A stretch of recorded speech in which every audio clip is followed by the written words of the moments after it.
जी अब हम करते हैं इसकी रीडिंग द लकी लीफ की। आई होप आप सबने अपनी बुक्स ओपन कर ली हैं एट पेज नंबर 13। राहीला इज क्राइंग। राहीला रो रही है। She has lost her golden bangle. और वो रो क्यों रही है? क्योंकि उसकी सुनहरे रंग की चूड़ी गुम हो गई है। डोंट क्राई राहीला सेज मम।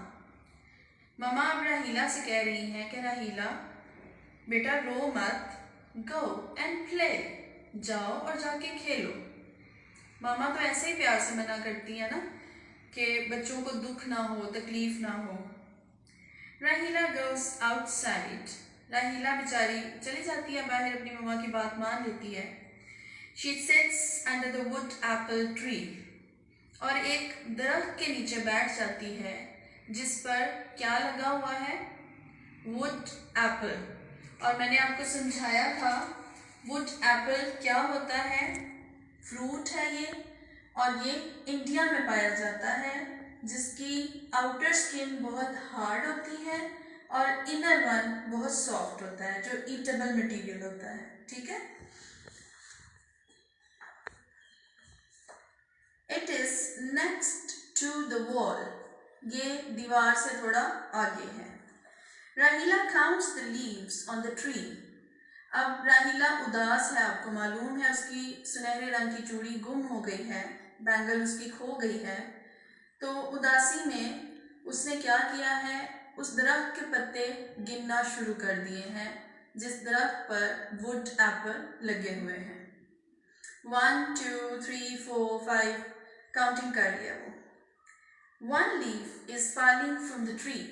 इतने में जबकि वो काउंट कर रही है तो एक पत्ता दरख्त से टूटकर नीचे गिरता है। The wind blows. हवा तेज चल रही है। It carries the leaf up into the air. ये उस पत्ते को कभी ऊपर लेके जा रही है, कभी नीचे। The leaf is now in front of her. और वो पत्ता हवा से उड़ने की वजह से राहीला के सामने आ गया है। पेज नंबर 14 है अब मेरे सामने। राहीला स्टैंड्स अप। राहीला खड़ी हो जाती है। The wind starts again. हवा दोबारा चलना शुरू हो जाती है। The leaf dances up and down, left and right. पत्ता उस हवा से कभी ऊपर, कभी नीचे, कभी आगे, कभी पीछे, कभी दाएं, कभी बाएं जाता है। It turns and turns. ये घूमता जा रहा है। मैंने बताया था ना आपको, विंड मूविंग एयर को कहते हैं। इसमें चक्कर की एबिलिटी होती है, खासियत होती है इस हवा में। It spins like a top. ये बिल्कुल इसी तरह से गोल गोल घूम रहा है जैसे कि एक लट्टू होता है। What fun, says Rahila. I'm sorry I missed a line. It climbs high above the roof. ये ऊपर चला जाता है।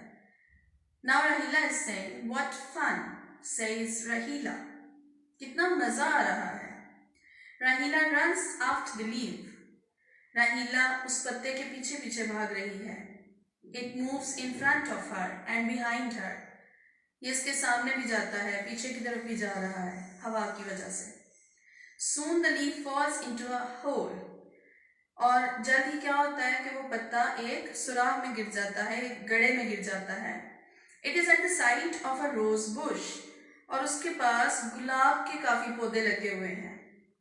राहीला picks up the leaf. राहीला पत्ता उठाती है। She finds her golden bangle under it. और क्या मजे की बात है कि उसकी वो सुनहरे रंग की चूड़ी वहीं गिरी हुई उसे मिल जाती है। राहीला laughs. राहीला खुशी में हंसती है। She takes the bangle. वहां से वो चूड़ी पकड़ लेती है। And the lucky leaf.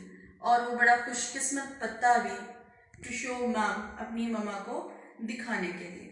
तो it was all the story about. जाहिर है वो घर में थी तो उससे उसकी बैंगल घर में ही कहीं गुम हो गई थी।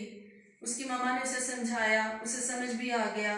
फिर वो बाहर आकर मसरूफ़ हो गई। कुदरत के नज़ारों ने उसे काफ़ी एंटरटेन किया, काफ़ी उसको इंजॉयमेंट मिली, और उसी इंजॉयमेंट में ही उसको लकी लीफ के साथ साथ उसकी बैंगल भी मिल गई। उसने लीफ को इसीलिए लकी कहा क्योंकि उस लीफ की वजह से उसको उसकी बैंगल मिल गई थी। अब इसके आगे आ जाती है कॉम्प्रीहेंशन। कॉम्प्रीहेंशन का मतलब होता है कि how much your understanding about the lesson. ये कॉम्प्रीहेंशन असल में आपको ये बताता है कि आपने लेसन को किस हद तक समझ लिया है। इसमें सबसे पहली असाइनमेंट है वो है आंसर द फॉलोइंग क्वेश्चंस। पहला सवाल है व्हाट डज राहीला लूज। राहीला क्या खो देती है। अब ये आप सोचे राहीला का क्या गुम हुआ था। यस, उसकी गोल्डन बैंगल गुम हुई थी। वेयर डज राहीला सिट। राहीला कहाँ बैठी होती है। राहीला is sitting under a tree. और कौन सा ट्री है वो, वुड एप्पल का ट्री है। यस, व्हाट डज राहीला डू। अब इस सवाल का ये जो थर्ड वन है इसके 2, 3, 4 मुख्तलिफ जवाब हो सकते हैं। जैसा कि हम कह सकते हैं कि राहीला इज काउंटिंग क्योंकि वो पत्ते गिन रही थी। हम ये भी कह सकते हैं राहीला इज क्राइंग क्योंकि वो रोई भी थी। हम ये भी कह सकते हैं Rahila is running here and there क्योंकि वो ये भी कर रही थी। हम ये भी कह सकते हैं कि Rahila picks up the leaf and the golden bangle to show it to the mom and all that. ठीक है, तो इसका कोई एक भी आंसर आप दे देंगे तो that would be taken as correct. Where does the leaf fly. Leaf कहाँ कहाँ फ्लाई कर रहा था। Leaf was flying here and there, left and right, up and down, in front of Rahila, at the back side of Rahila, वगैरह वगैरह। ठीक है। Where does the leaf fall. Leaf गिरता कहाँ है, in front of Rahila. And why does Rahila laugh. क्यों हंसती है वो, to see her golden bangle. तो that was the story about, that was the comprehension about. इसकी जितनी भी बाकी असाइनमेंट्स हैं आप उनको खुद रीड कीजिएगा, बार बार ये लेक्चर मेरा सुनिएगा। फिर भी अगर कोई प्रॉब्लम आपको रह जाता है तो आप मुझे इसका फीडबैक दे सकते हैं। इंशाल्लाह I try to make it clear. ठीक है, अल्लाह हाफिज।